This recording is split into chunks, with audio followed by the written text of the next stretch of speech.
السلام علیکم ورحمۃ اللہ وبرکاتہ۔ آج ہم حکایات صحابہ رضی اللہ عنہ میں سے حضرت انس بن نضر رضی اللہ عنہ کا واقعہ پڑھیں گے، ان کی شہادت کا واقعہ پڑھیں گے، جس سے ہمارا ایمان تازہ ہو جائے اور ہمیں بھی نیکیوں کا شوق پیدا ہو اور برائیوں سے بچنے کا شوق پیدا ہو۔ حضرت انس بن نضر رضی اللہ عنہ ایک صحابی تھے جو بدر کی لڑائی میں شریک نہیں ہو سکے تھے۔ ان کو اس چیز کا صدمہ تھا، اس پر اپنے نفس کو ملامت کرتے تھے کہ اسلام کی پہلی عظیم الشان لڑائی اور تو اس میں شریک نہ ہو سکا۔ اس کی تمنا تھی کہ کوئی دوسری لڑائی ہو تو حوصلہ پورے کروں۔ اتفاق سے احد کی لڑائی پیش آ گئی، جس میں یہ بڑی بہادری اور دلیری سے شریک ہوئے۔ احد کی لڑائی میں اول تو مسلمانوں کو فتح ہوئی، مگر آخر میں ایک غلطی کی وجہ سے مسلمانوں کو شکست ہوئی۔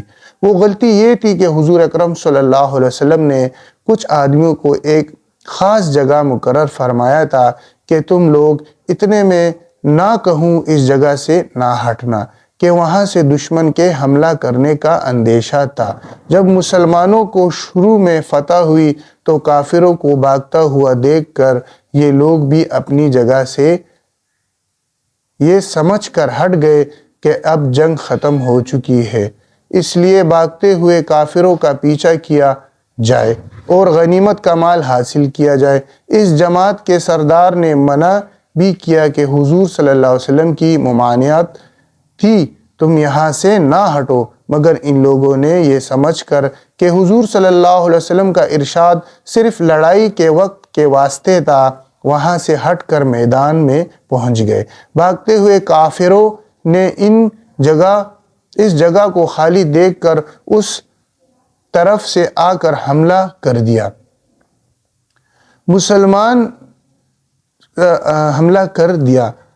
مسلمان بے فکر تھے، اس اچانک بے خبری کے حملے سے مغلوب ہو گئے اور دونوں طرف سے کافروں کے بیچ میں آ گئے، جس کی وجہ سے ادھر ادھر پریشان بھاگ رہے تھے۔ حضرت انس رضی اللہ عنہ نے دیکھا کہ سامنے سے ایک دوسرے صحابی حضرت سعد رضی اللہ عنہ بن معاذ رضی اللہ عنہ آ رہے ہیں۔ ان سے کہا کہ اے سعد، کہاں جا رہے ہو؟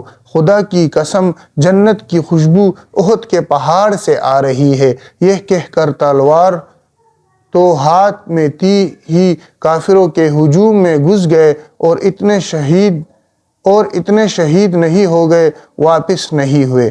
شہادت کے بعد ان کے بدن کو دیکھا گیا تو چھلنی ہو گیا تھا۔ 80 سے زیادہ زخم تیر اور تلوار کے بدن پر تھے۔ ان کی بہن نے انگلیوں کے پوروں سے ان کو پہچانا۔